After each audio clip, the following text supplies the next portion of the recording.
What a pleasure to be with you today. I've been looking forward to this a long time for a bunch of reasons. One is I'm good friends with John. Thank you so much for the invitation. And secondly, I have a deep respect for people in the legal profession. I think it's a very noble place to be. And unfortunately, I don't think you get your due as often as you should. And I just want to apologize on behalf of all humankind for that. Good news, everybody. I do not have a technical presentation for you today. In fact, I have no PowerPoint. You're welcome. We're going to talk today about something very non-technical. We're going to talk about something you've been doing your whole life, which is communication. And part of the problem, I think, for a lot of us, not just in the legal profession, but all over the fruited plain, is that because life is moving so fast and because we're highly evolved people, we stop doing some of the things that we should be doing when we are interfacing with mankind. For example, you might be at a presentation right now, but not paying attention to the speaker. You might be texting or working on your computer. That's not normal, you know. The normal thing is if you take a day off work and you come to a conference that you actually listen and pay attention. But we don't do that anymore. I don't care. Do what you want to do. But my point is this, when you stop the clock and you have a chance to have a seminal moment, become a better person, you take a skill like this back to the office, you become a better person for it. Your clients become better people for it. You get more wins. So I'm going to share some things with you today that I think you'll absolutely find useful. It was the great philosopher Plato. People talking about Plato. This is the philosopher, not the silly putty dough that most of us know as Plato. Is that we never really learn anything new. We're just reminded of things that we already know. And that's kind of what we're going to go through today. But stay with me for a few minutes, see if this is your cup of tea. On the way over, I was thinking about the movie, Arthur. Anybody remember Arthur with Dudley Moore? It's an old movie now. Because there's a great line in the movie where Dudley Moore, who is inebriated for most of the movie, comes into a room where he's treated badly by the host. And the host is a big, manly man with a lot of animals hung on the wall, right? And there's a beautiful line. It's kind of a throwaway line, but he says, after he gets mistreated by the host, he says, it's a rough room. And then he turns to the moose hanging on the wall and he says, I don't need to tell you that, do I? And it occurred to me as I was interviewing some of you for this presentation that you all work in rough rooms. You work in adversarial situations. Think about the people that don't like you in the course of an average day. Some of your clients are adversarial. The judge can be adversarial. The judge is supposed to be neutral, and he treats lawyers bad sometimes. The opposing counsel certainly doesn't invite you over for dinner at Christmas. So it's a rough room.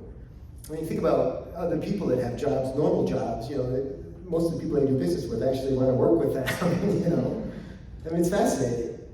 And when you drop that lens on top of this problematic thing called communication, which now happens at the speed of sound so fast that we don't even take time to actually think about it, we get ourselves in trouble. And so what happens if we can slow down the clock just a little bit and show you some tricks for making it maybe less of a rough room? So what I want to talk to you today is not just about communication, but something called the psychology of communication, because we stop thinking about communication deeply because we've been doing it for so long. It's almost second nature to us. And perhaps that's a mistake because we're missing some of the nuance and some of the nectar and some of the things that can really be useful to us. So I want to talk for a second about something that may be foreign to you, and I know this because I interviewed some of you before this session. We talked about how little emotion is welcome in your line of work. Emotion. I mean, just think about when you're in a trial, and I know many of you don't do much trial work anymore, but in litigation of any kind, it's not about emotion at all, is it? It's about facts, it's about evidence, it's about testimony, it's about what really happened, the truth, right? As Jack Nicholson said, it's the truth.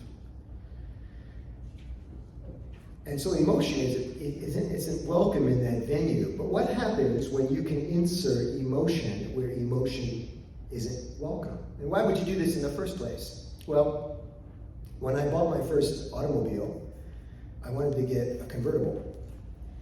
And has anybody ever owned a convertible or leased a convertible? It is the best, man. This is a treat, especially at a certain time of life. It's just a great thing.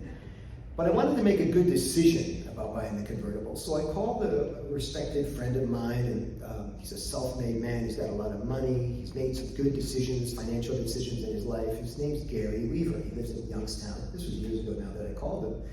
And I called Gary and I said, he says, "What's up, Michael?" I said, "Well, Gary, I want to buy a vehicle and I just want to check my thinking with you, make sure I'm making a good decision." He says, "Great, I love these kinds of conversations. Let's do the Ben Franklin decision-making model." Anybody know the Ben Franklin model? It's the T, right? And you do the plus and the minus, right? So if you make a T chart and you put all the positives on the left side of the T chart, all the negatives on the right side of the T chart. I said, "I'm right with you, Gary. I'm familiar with the model. I got it written down." He says, "Good, let's get started. I'm going to ask you a few questions." I said, "Great." He said, "First of all, let's talk about the price differential between a coupe, which is the same car with a roof on it, versus the convertible. Which one costs more?" I said, "Well, the convertible costs more." He says, "Which side of the Ben Franklin model would that go on?" I said, "What's the negative?" He says, "Okay, or the negative side. Costs more." Which one costs more to insure? What's the answer? Anybody? The convertible. Because it turns out if you roll a convertible and there's nothing to stop anything from hitting your head, that's a higher premium. So insurance costs more on the convertible. He says, "Michael, you're a music guy, aren't you?" I said, "I sure am." He said, "You're going to buy that premium sound package for your convertible, aren't you?" I said, "I sure am." He said, "You know, you're not going to be able to hear a damn thing in that car, even when the top is up." I said, "That's a negative, isn't it, Gary?" He said, "Yep." So the negative on the other side. We couldn't list a single positive reason to get that convertible. And you know what I did? I bought that convertible. Not because it made sense, but because I was emotionally attached to it. And there's a lot of research that shows that people make big financial decisions based on not rationale, but emotion, like I did with the convertible. We're in an election season. How many of you think a percentage of people out there vote with their eyes? Hands up. Yeah. Where else could you get so many starlit candidates and hottie? You know, people running for mayor, right? And then we vote for them just because they're visually appealing to us. It's pretty cool. And then there's this thing called cognitive bias, which was won a Nobel Prize for Daniel Kahneman and Amos Tversky. You guys should be using this in law because it talks about why people do irrational things. If you Google cognitive bias, there's about 150 of them. They include pessimism bias, blindside bias, loss aversion. And it's a really good way to get inside somebody's head. All of this is emotion. It's not based on rationality. It's like the opposite of rationale. Amazing. So why would we talk about it in a program like this today? Because you can use emotion to become more convincing, even if the venue doesn't welcome emotion. Now, it's not the kind of emotion that you might be thinking of, where happy, laughter, let me tell you a quick joke, let's have a cocktail. It's not like that. It's more nuanced, very nuanced, but it's not beyond any of you. And what's really interesting to me is that there's an old caricature of the Southern lawyer. And they do this all the time. This colorful language and these aphorisms and these affectations that come from Southern lawyers. You see in movies. You probably even know some in person. And it's lovely. And they bring it into this stilted courtroom or this legal process, and it plays quite well because for them it's natural. Now, I'm not asking any of you to develop a Southern accent, but let's talk about some techniques that could get you in that direction if you wanted to try it out. Got a pen? Here we go. Number one technique is called word choice. Now, how many of you have been speaking English most, if not all of your life? Hands up. Yeah, primary language for most of you. So I don't need to tell you how many words there are in the English language. You've been speaking it your whole life. How many? What do you think? Have a guess. It's okay. You're among friends. 26 words? Am I confusing it with Arabic? I don't know. Oh, I don't know. Oh, not letters, sorry. Oh, letters? What would you ask? Words, I'm so sorry. I asked words. How many words are there in the English language? Have a guess. A million. Not bad. It's 2x. There's about 500,000 words in the English language, not counting gerunds, the ing words, adverbs, right? These kind of thing.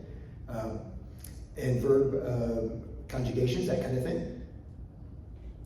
So 500,000 words in the English language. It turns out some words are better than others. And I know this because I've taught sales training for quite some time. I teach something called the 10-word close. And when I'm in classes with salespeople, they say, well, give me my 10-word close, say, I gotta get out of here, I got stuff to do. But it's all situational. It always depends on what you're selling, who you're selling to, your sales style. It's very, very situational. But every salesperson could get to a 10-word close. Just like you could get to a 10-word appeal, not the kind of appeal you talk about, but 10-word pitch, 10-word call to action, right? Because 10 words work better than all of the other words in the English language in that combination. And I haven't even gotten started talking about things called word combinations, which combines these different words, right? So what kind of techniques are we talking about? There's a technique called Anaphora. Easy example comes from Martin Luther King's I Have a Dream speech. So Martin starts getting into this speech. You know the bits of it, and he goes, I have a dream that, right? And then a few sentences later, I have a dream that, right? And how many times does he do it? 5, 6, 7 times in the same speech. Now, if he does it once, it's an anomaly.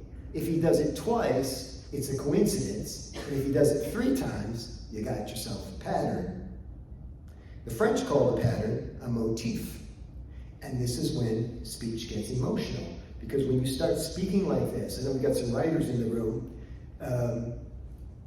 was it a white paper format that you submitted for the article? I'm guessing it was close to that format, yeah? I mean, we don't have to talk about it specifically, but it tends to be kind of antiseptic and clinical. It's not flowery, if I'm guessing. We talked a little bit about it at lunch. And I don't think you should speak that way in front of a judge. But you can use anaphora in front of a judge, and nobody knows the trick that you use it. The opposite of anaphora is called apostrophe. And that's when you end successive sentences with the same sentence, with the same phrase. For example, if ABC, then you must acquit. If DEF, then you must acquit. If XYZ, then you must acquit. And by setting up this pattern, this repetition, it plays on people. I mean, just listen to some of the best politicians, how to use repetition over and over and over again, saying the same thing over and over again until you actually believe it, whether it's true or not. Now, I need you to take the Michael Angelo Caruso pledge. Would you please raise your right hand and repeat after me? Come on. I, your name, promise never to use my powers for evil. Promise never to use my powers for evil. That's it. So we're always ethical when we do this. But it doesn't mean you can't use a few little, put a little spin on the ball when you need to. Another challenge that we had is surprisingly difficult, and you're going to scoff at this one. All of you will scoff at this one, is being authentic. And of course you scoff because, of course I'm being authentic. Who else am I? I'm not role-playing when I go to my job. I'm not role-playing when I do what I do. But I know this from teaching this Present Like a Pro class online, helping people in all kinds of industries, including attorneys, get better at presentations, is that you are not the same person in that chair that you are when you come up here. Mr. Button, were you the same person? Are you the same person now as you were at this podium? No. What happened? What changed? Speaking through a microphone for one. What happened? I could hear what my voice sounded like. Yeah. And the view's different from the front. Yeah. Right? And you're trying to honor the script, but you're trying to play to the audience a little bit, right? Yeah. Some of these are intellectual affectations, but some of it's emotional. In fact, if we put some instruments on Mr. Button during the introduction, you found his pulse increased because he was emotionally disturbed. Some people sweat when they're at the microphone. Some people stutter and stammer because it's emotion is being inserted into the situation. So these people that say, I'm completely myself all the time, it's just not true. If you wanted the serious yin and the yang of it all, and you're the same person all the time in concept. But are you more like your real self when you're at work, or are you more like yourself when you're playing with your 4-year-old at night on the carpet? Which one's the real you? The gentleman here with the tie, how are you? Wave your hand. You have children? I don't know. But you started smiling like you have children. I picture the difference. Yeah. Which one's the real person? The one that's playing with a 4-year-old or the one that dresses up and goes to work? I think it's a combination, but both probably show attributes of your real person. Yeah, probably both. I mean, it's complicated, right? But there's a lot of role-playing that goes on in the workplace, and certainly a lot that goes on in a pretext that's steeped in protocol and procedure, like law. You become a different person. So this idea of being authentic in that arrangement is difficult. That's back to the Southern lawyer again. The Southern lawyer doesn't care about all that protocol and pretext. He's folksy, she's folksy. It comes out, right? All right. Another technique that you can use, oddly, this is counterintuitive, is silence. Silence is a fantastic way to express yourself. And I'll show you a few ways that you can do this. I'm doing a deep study on this right now because I'm actually in between TED Talks. I just did one for Detroit. Did anybody go to the event at the music hall? It was last Wednesday. No, because you're all lawyers. Next one's a week from Saturday in Ocala, Florida. And the one I'm doing in Florida is on the virtue of silence. How to use communication to become a better communicator. It turns out that the space between the words,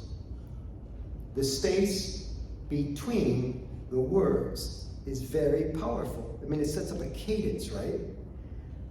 Think about a presentation where you get fire hosed and the guy never stops talking. Might have happened this morning. And think about somebody who actually stops talking once in a while.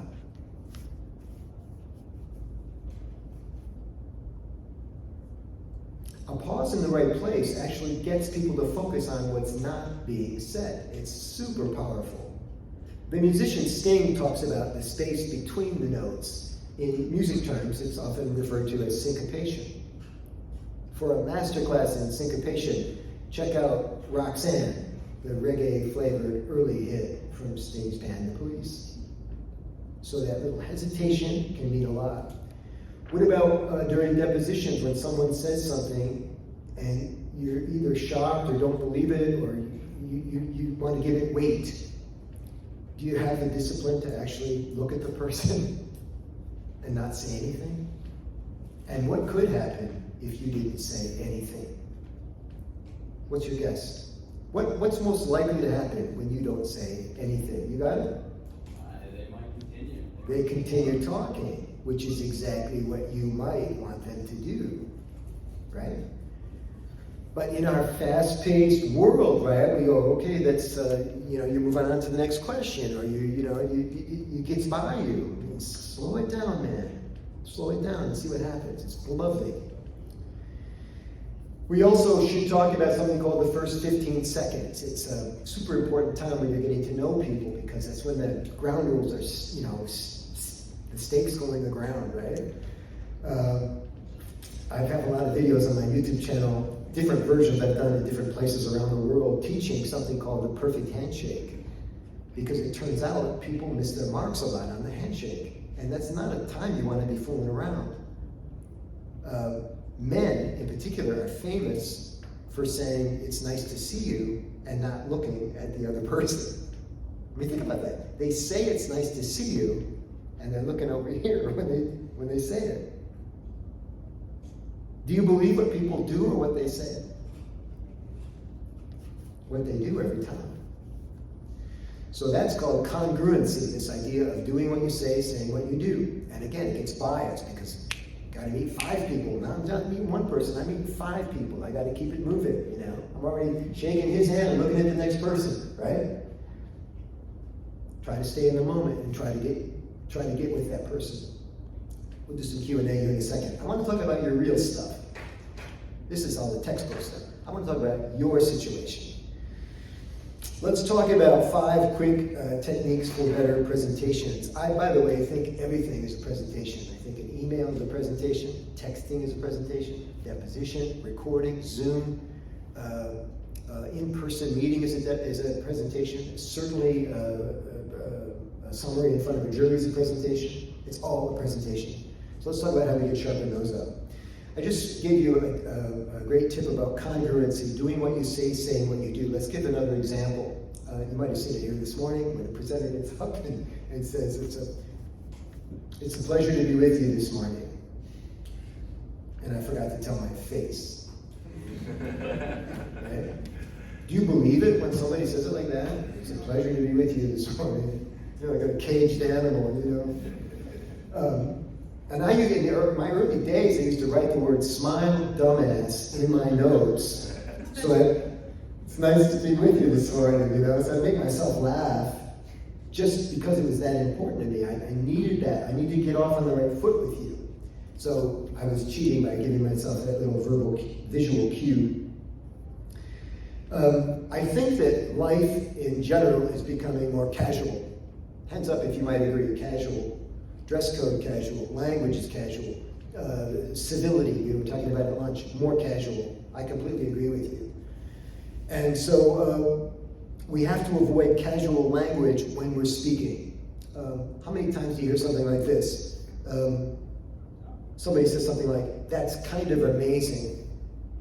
What's the tell? What's the problem there? Don't overthink it. It's kind of amazing. It's either amazing or it's not. The kind of is a qualifier there, right? It's kind of amazing. And what you do then is you minimize your speech. You're mitigating the power of the statement. It's not amazing anymore at all. It's only kind of amazing. And we do this to ourselves all the time. If it's amazing, make it amazing. Speak vividly, speak graphically when you need to. For some time, I've been enchanted with this idea of communicating with an audience while I present to them. Because if I'm presenting to you, the information is going this way. But if we're communicating with each other, something else is happening. You must be also communicating back to me. Is that happening right now? Yeah. Of course, absolutely. And I'm watching your body language.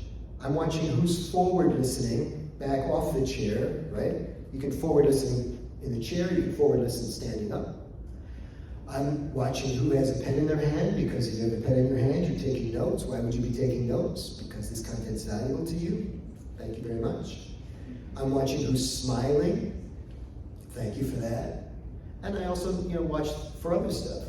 My point is that you're communicating with me to the extent that I actually stop focusing on my own stuff to catch those signals from you. How important is that when you're trying to read a room? Or qualify jurors? Or read what anybody's thinking?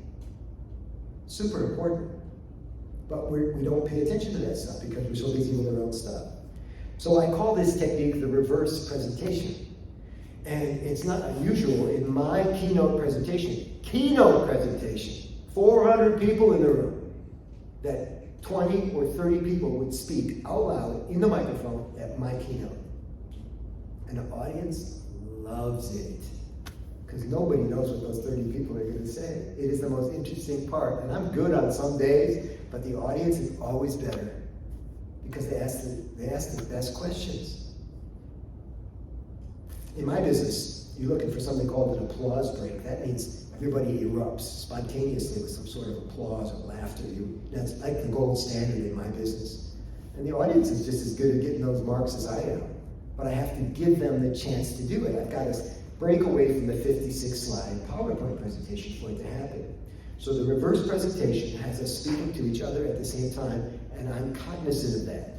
I'm cognizant of the lady that just walked out the door. Why did she walk out? Is she okay? Does she have to go to the bathroom? Does she hate me? Okay. You're going to laugh at this one. This is number 4. So we have congruency, we have avoid the casual qualified language, we have the reverse presentation. Number 4 is, one of the things you can do to help yourself is be more interesting. And we can all be better at this, right? We all think we're interesting people. It's like driving. Everybody thinks they're a pretty good driver, but I drove over on 696 today. There's a lot of dented cars on the freeway, right? So what can we do to be more interesting? I'll give you a quick example. You all use email. You get these crazy email subject lines like Friday. You know, I can promise you I'm not prioritizing that subject line. I'm not opening that email first because I'm thinking, if I think about it at all, is it this Friday? Next Friday? Good Friday? I have no idea. It's not high on my list, right? And you couldn't take the time to add 3 or 4 more keywords, so I might get back to you, I might not. And we do this all the time to ourselves. When we're more interesting, then the email gets opened. So I hear this from people a lot. So-and-so never opens my email. Well, it could be because of your subject lines. Let's talk about it. Let's open it up. And then finally, this idea, it's an old writer's trick, you probably know it if you do a lot of writing, is that we need to start communicating in using all 5 of the senses. There's somebody in my Present Like a Pro class right now, we're helping her create, she's a financial advisor, and she wants to bring in more business. And I think I know why she's not bringing in more business. She's very clinical in what she does. I think she should use more emotion in the financial services trade to bring more people to the top of her sales funnel. And one of the ways she can do that is by developing a really good signature story. A signature story is something that a person can tell that just pulls people closer to them, you know. I'll show one of mine in a minute if you want. You would use it maybe when you're trying to appeal, you're trying to figure out if you're a good fit with a client, you know. And you share a signature story with them and they say, this is my attorney. I don't need to hear any more. How much do you need for a retainer? I brought my checkbook, right? Because you have that appeal to them based on this signature story. It's pretty cool. Anyway, when we were talking with her about her signature story, I told her, you got to talk in senses, the 5 senses. So she's telling a story about how when she was 38, 39 years old, she was all set up in the newspaper trade for life. That was going to be her career. And you all know what happened in the newspaper trade. So they asked her to move to another city, so she sold everything, she moved to another city, and meanwhile she doesn't know it, but the newspaper trade is like dwindling quickly, and she lost everything. She had started all over again. She went back to school, she got a PhD, and she switched jobs, she went into the financial services trade, and it's a fantastic story, but not the narrative of it. She has to use emotion to make it more appealing. And I said, write in the 5 senses. She's talking about working in the printing trade with the newspapers. What did the ink smell like? How did it feel when it got underneath your fingernails and you couldn't get it out as a woman? There's anybody. She said 50 people worked at the newspaper company when she hired in, and only 3 were women. What did that feel like? You know? What kind of food did you eat for lunch when you worked 15 hours a day, and on deadline day, 17 hours? What did you eat? What did that food smell like or taste like? When you get vivid like this and you get in it, people start to understand that you're a terrific communicator, and they will do almost anything you ask them to do because you will be that relatable. And this is the kind of thing that we're talking about. I'm going to share a quick signature story with you, and then we'll open it up for some conversation. We call it, everybody else calls it questions. I don't want questions, I want conversation. I want to talk to you. I want to know what's going on in your life that could be better with communication. I want to know about these difficult people you work with and what techniques we could use to have you get more wins with them. That's what I want to talk about. I got a few signature stories. Which one should I serve up to you today? How about this one, airplane story? So this one's going to tie in a few of my philosophies that I told you about. You'll enjoy it. I'm on an airplane. I sit in the aisle seat. By the way, I have 1 million miles on one airline, Delta. I didn't even know this was a thing. I got an award from them for the next 5 flights. Do you have it? Delta would come over. This gentleman has it. What airline? Delta. Yeah. And the flight attendants would come over, Mr. Caruso, I thought I did something wrong. Yes. Congratulations. I said, for what? She says, you've flown 1,000,000 miles with us. It's like sparkles coming out of her mouth. 1,000,000 miles with us. And then she said something really weird. She says, can I get anything for you? I'm like what? You know, the same stuff you always offer? And she didn't have anything else. She said, can I give you something? No, I'm good. Okay. So the buzz passed pretty quickly.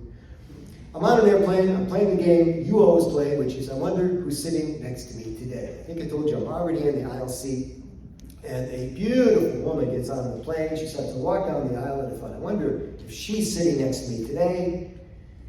Nope, not her. Next guy, big guy, supersized guy. I think he might be my seatmate. He starts lumbering down the aisle. I hope it's not, And he walks by me and says, and then I hear my seatmate before I see him because people talk more loudly on cell phones than they do in real life. Why do people do this? He gets to my chair, he's talking to somebody, sounds like it might be a kid, and the kid is saying goodbye to daddy. That's the sense I'm getting. The guy kind of grunts at me, I understand I need to get up. While I get up, he's putting a bag overhead, he's putting a bag underneath. Both bags have a luggage tag of a Michigan company I recognize. I think he works there. He now sits down next to me. He's saying goodbye to a second child that does not want to say goodbye to daddy.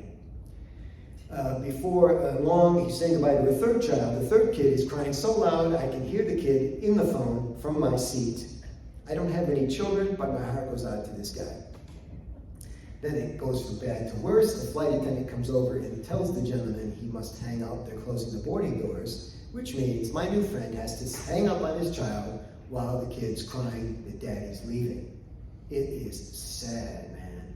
And he goes, please don't cry, daddy will be home soon. I know, I love you. And then he goes, click. And then he goes like this, like the weight of the world, leaving his shoulders, And I turned to him and I said, daddy's leaving home, huh? And he said, oh, you were listening. And I said, how could I not? And he said, yeah, my kids do not like it when I leave home. I said, how many kids do you have? He says, 3. I said, what are their names? He says, Sally, Sandy, and Scotty. Scotty's the oldest. I said, how old are they? He said, 5, 6, and 9. I said, well, they don't seem to like it. How often does this happen that daddy leaves home? He says, I travel about 17, 18 days a month. I'm like, oh, wow. I said, you work for that company that's on the luggage tag? He says, you pay attention, don't you? He said, yeah, I work at that company. I said, well, what do you do for that company? You have to travel 17 or 18 days a week. He said, a month. He says, I'm a sales manager for my team. I have to make sure they're working a full day. I have to go see them. And then he got this strange expression on his face. He looks at me and he goes, I'm sorry, I didn't get your name. Which is interesting, he's not really sorry. What he's sorry about is he gave a total stranger so much personal information. I mean, think about this. I now know the names and ages of his kids. I know how often he travels. I know what he does for a living. I know where he works, and I know his biggest problem at work. He knows nothing about me, and it's time to play catch up. I'm sorry, I didn't get your name. I hold up my hand first because the person who holds out his hand first has influence in any interaction.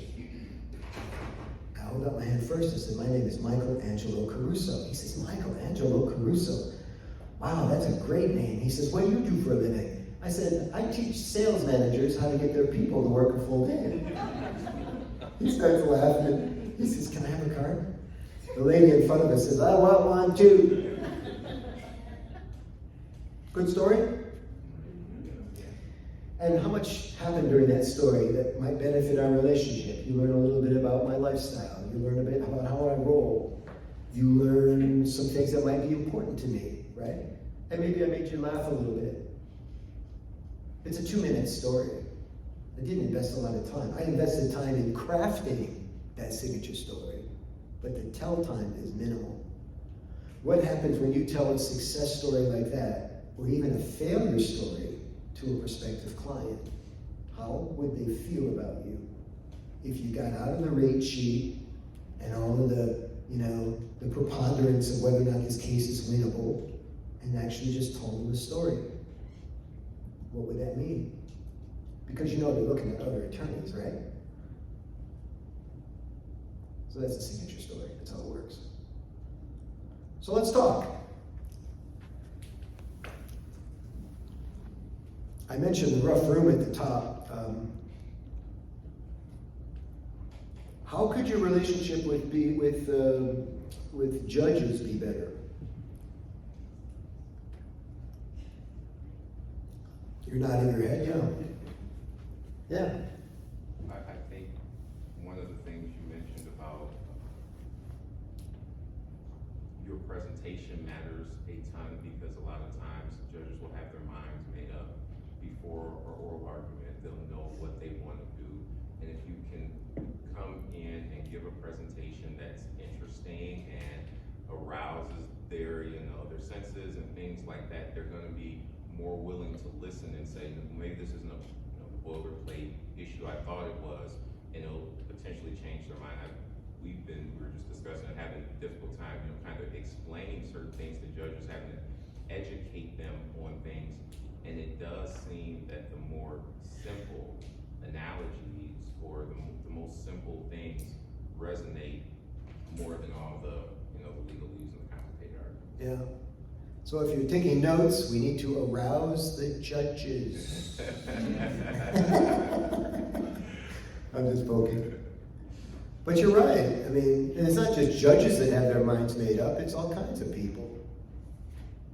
What about prospective clients that already know they're going to get an attorney to interview first, but they have to interview 2 attorneys because their spouse told them to? How do you break that commitment? Did I touch a nerve with that one? That was just funny. Yeah. Other judges? Other judge issues? What an interesting rough room you work in when somebody that's in charge can admonish you for all kinds of stuff. You're going too fast, you're going too slow, you're not prepared. I got up on the wrong side of the bed today. What industry deals with this? John? Well, I mean, we have judges, I think everyone probably knows some of them in Wayne County. A business court judge will go unnamed, but you never know what you're gonna get. And you go in there and, he can be very, very difficult on attorneys. So part of the problem is reading the room, so to speak, reading the temperament of the judge that moment. Some judges like to be entertained, other judges really don't want any sense of humor. This is serious business here, we've got to keep it serious. So knowing when to employ any of what you're talking about can be very difficult. I imagine you all talk to each other about judges and situations like this, because judges themselves develop reputations, just like anybody. I mean, you develop reputations too. The judges talk about you. Surprise. I don't know how much of that stuff that you hear at the water cooler is true, but everything we just said about being prepared for it and being flexible and understanding the dynamics of that power struggle, power transfer, power dynamic is super important. I remember, and I'm not saying all judges are bad people, certainly, but I remember being in school learning lesson number 1 about the bully, which is what? When you push back against the bully, things change. If you lie down all the time, it's never going to go your way. But when you push back, and there's different ways to push back, of course. And I'm not saying you should push back against the judge, but if you're artful about it, they get the understanding that you're not a weak mark. That if he or she is trying to get a rise out of you, it won't happen as easily as it might happen with other people, because you've been to the seminar. Yes, please. We have a judge in the room? Excellent. Let's hear from him, her. Yeah, how are you? I'm well, how are you? Good, thank you. You seem like a nice person. I feel like I stepped in a little early. No, we're glad you're here. What's your first name? Julie? Hi, Julie. I like humor. As Sarah will attest. Julie, can you speak to this, what we're talking about now, this dynamic? Because a lot of it, let's be fair, a lot of it is perceived. You know, the judge is up there, and there's this perception that the judge is a bully, or the perception that the judge is going to have her way with us today. It's not always accurate, is it? Not with her. Anybody? Not with her. No, I have no desire to bully anyone. In fact, I want no bullying between parties. Yeah. Or coming at me or from me. For sure. Topic of the next If you panel. want to advocate for your client, Yeah. make your argument. Yeah. Kind of law school-esque, make your argument, right? Tell me what the issues are, anything extraneous, just kind of distracts me from what I'm actually trying to decide. You bet. If you want a decision, stick to the point. I don't have any interest in, and we'll go into it a lot in the next session about kind of that aggression between attorneys and the turn-off that it is for Yeah. court. Are you speaking next? So I'm your opening act. Is it going to be a hard act to follow? No. So just picking up something that Julie said is, to be fair, there's two sides to every story, right? So Judge Julie is sometimes observing the most abominable lawyer stuff, attorney stuff, Not every attorney is prepared. Not every attorney does everything exactly the way it should be done, and she's seeing it all. So there's this give and take. I mean, think about regular jobs where everybody hates the boss, but the boss goes home to a family and kids. They're actually a decent person. It was their perception of the boss that's maybe tilted. And I think some of that goes on too. What else? What about, yeah, please. I think one of the challenging things I've dealt with the practice of law over the years is when I did criminal law, when I had a defendant, he was standing right next to me, I could say, hey, Your Honor, this is so-and-so. He does this is his job, this is his family, this is his life.